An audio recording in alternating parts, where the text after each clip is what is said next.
Bhakti Rasamrta Sindhu, and this is October 30th, 2010. We're discussing a chapter on Bhava Bhakti. Let's just make a nice combination here. We're continuing with a systematic description of Bhava, and we're hearing that there's two ways to come to Bhava. There's subdivisions. He says we can come to Bhava by sadhana or by kripa. And then he's saying by sadhana, there's two kinds of sadhana. Vaidhi sadhana and Raganuga sadhana. And then he starts to give an example. Okay, someone said, you say you can come by Vaidhi sadhana, so what's an example? So then he cites the example. It was from the first canto, 5th chapter, 26th verse. Narada Muni was given as the example of someone who attained Bhav by performing Vaidhi sadhana. What are we doing? Oh, I hope so. Vaidhi sadhana. And maybe some are doing Vaidhi sadhana mixed with rag, and some may be doing Raganuga sadhana, although it's generally being at the level of ruchi.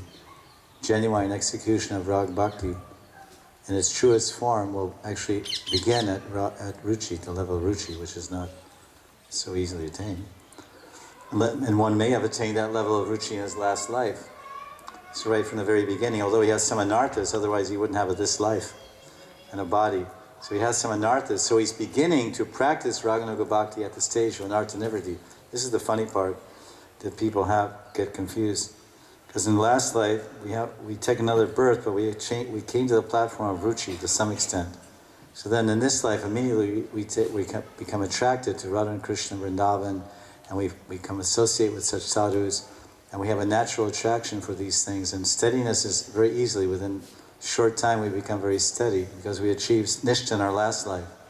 So then, right from what appears to be the very beginning, we come to Guru and take shelter.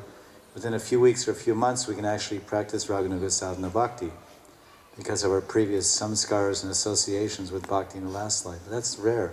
Not too many people like that have that kind of actual basic attraction. Some anarthas from some reason, so the ruchi is mixed. Because ruchi itself is not a pure state of existence. So that's why in Ragvartman Chandrika, Raghunath Das Goswami is explaining that one can begin Raganuga sadhana bhakti at the level of anartha nivritti. So people say, yeah, I'm at the level of anartha nivritti, let's do Raganuga bhakti. And that's what generally everyone thinks in the modern world. But then there's the commentary that one is already, there's some anarthas, actually. Well, why do we have a body? There's some anarthas, but also mixed with those anarthas is a previous established nishti, and we've already become somewhat in nishtita bhakti. So we have familiarity with it all.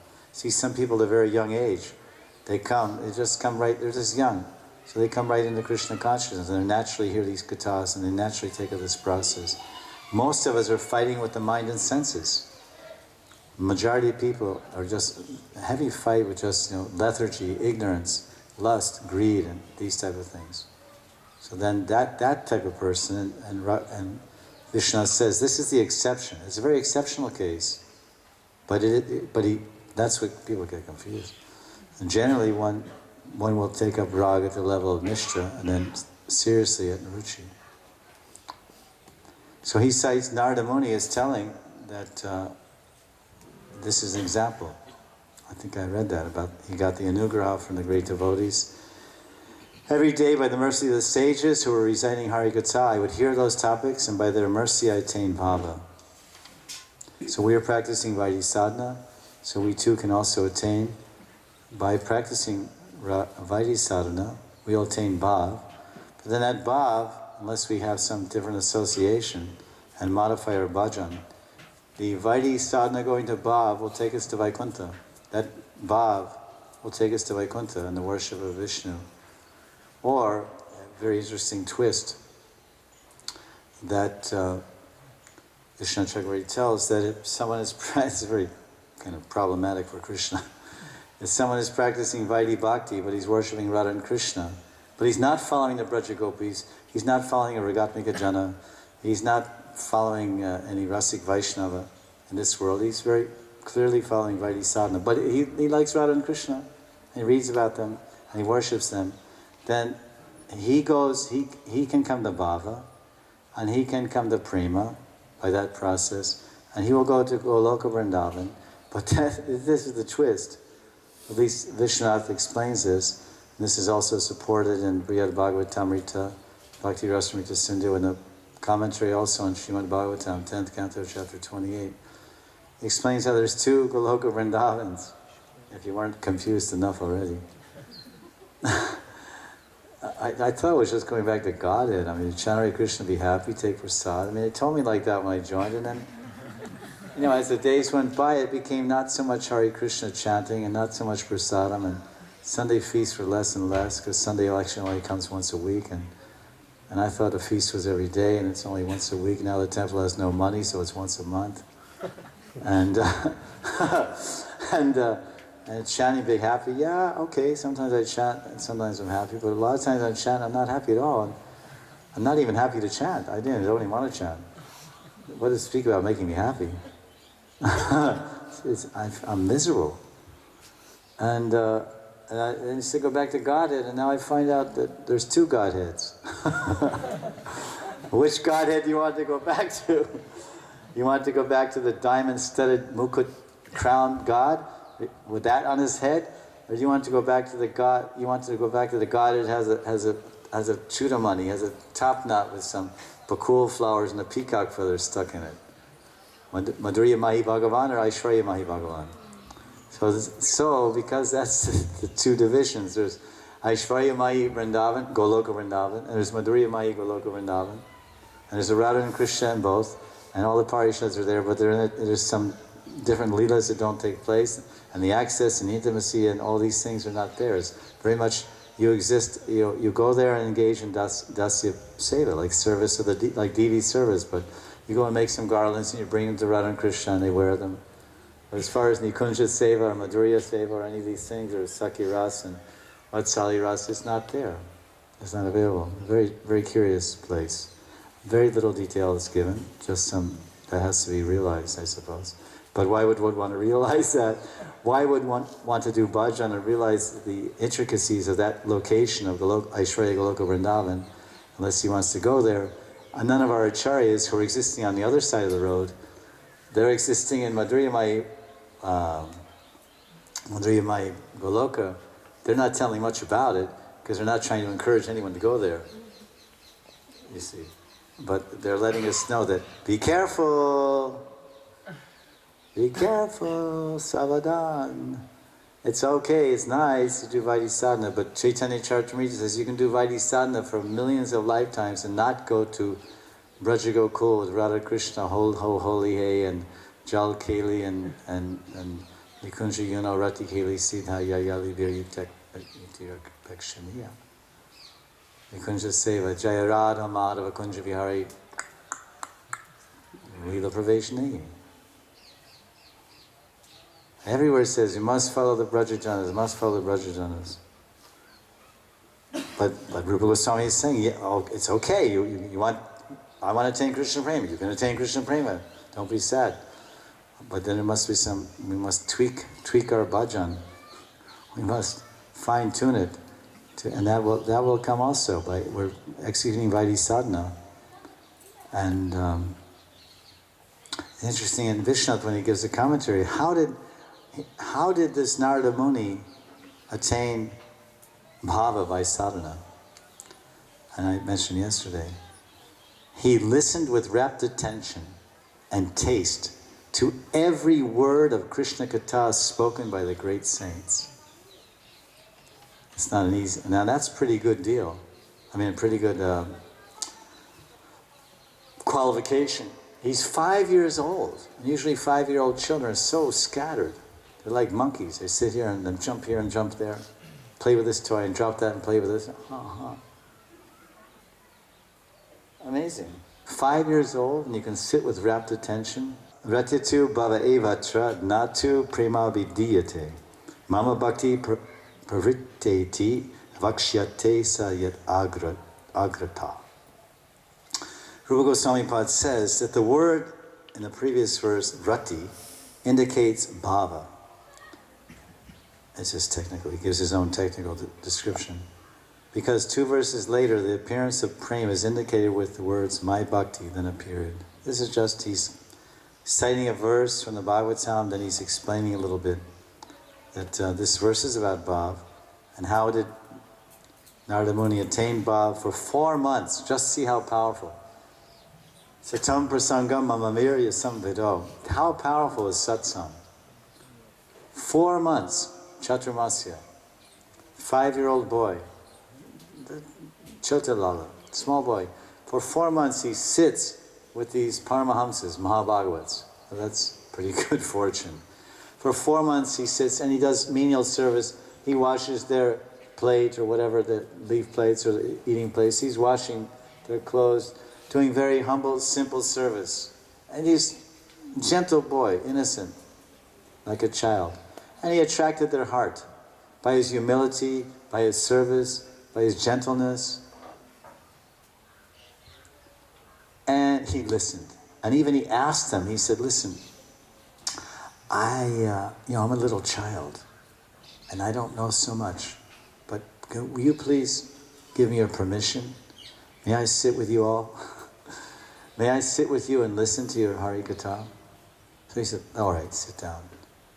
When Prabhupada was in Koshi, Srila Prabhupada was in Koshi in 1932 or so, there's Braj Yatra, Braj Trasi Kosh, Brikama, Bhakti Siddhanta Saraswati. And it was announced in the morning that from Koshi, from the camp in Koshi, that all the yatris, they would be going on a yatra, or a journey to Sheshashayi, and which is not very far from that northern part of Braj Mandal. And all the yatris would be going with some leading sannyasis by Bhakti Devta Madhav Maharaj and some other leading sannyasis to have darshan of Sheshashayi Vishnu temple and the lake there where Krishna had this Vishnu Leela with the gopis. Very important and special place. And so for those yatris that don't go on the yatra, then Siddhanta Saraswati will be giving some talk, some lecture. So everybody went on the yatra. And then Prabhupada, our Srila Prabhupada, he said in his own words, he said, everyone was going on the yatra to visit Sheshashayi. And Guru Maharaj was speaking in the campsite. And I was thinking, I don't because Prabhupada saying, he said, I couldn't very much understand what my Guru Maharaj was saying. His language was so high, so sophisticated, so eloquent. But I thought, it's better that I sit and hear from my Guru. Tat Shrinu, just hear me. You understand or you don't understand, just hear me. So then I thought, I'll stay. So I stayed, and I listened to my Guru Dev. And on that very day, my Guru remarked, oh, Bhakti Siddhanta Saraswati, he's looking, he's seeing, oh, so many people have gone on the yatra.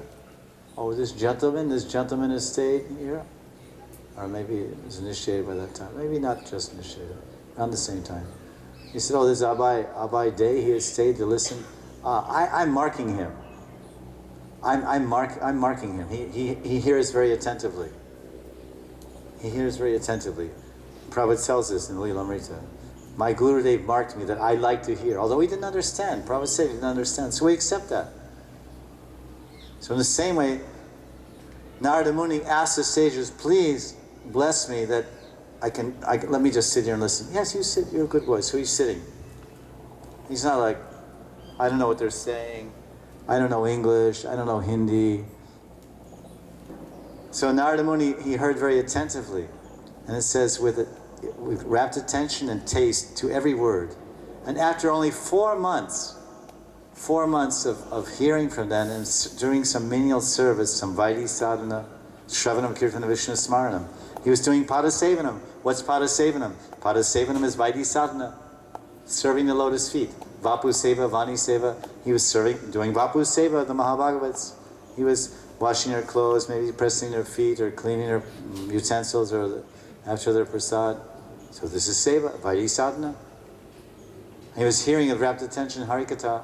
So humble service, hearing with rapt attention, Vaidhi sadhana, and the blessings of the Mahabhagavats. In 4 months he attained Bhav.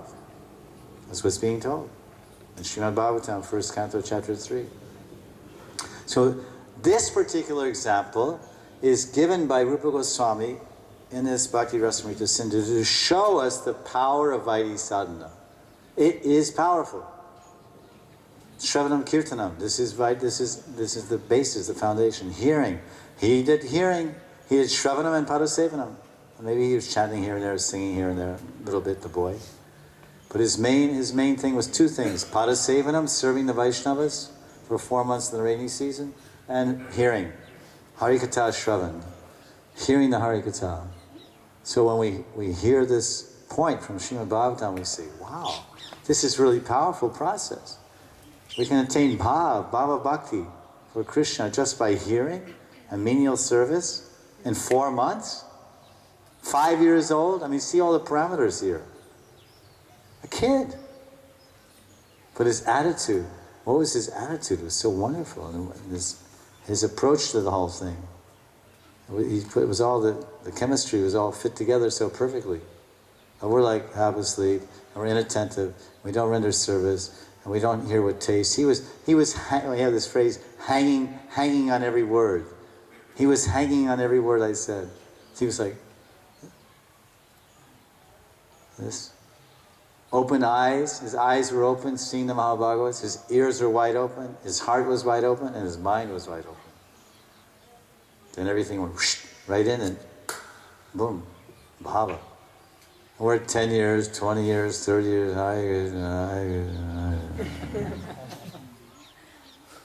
oh, another Bhagavatam verse.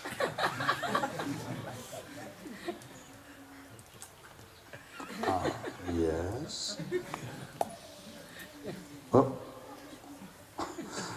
Sleeping, eyes sleeping, ears sleeping, heart sleeping, mind sleeping.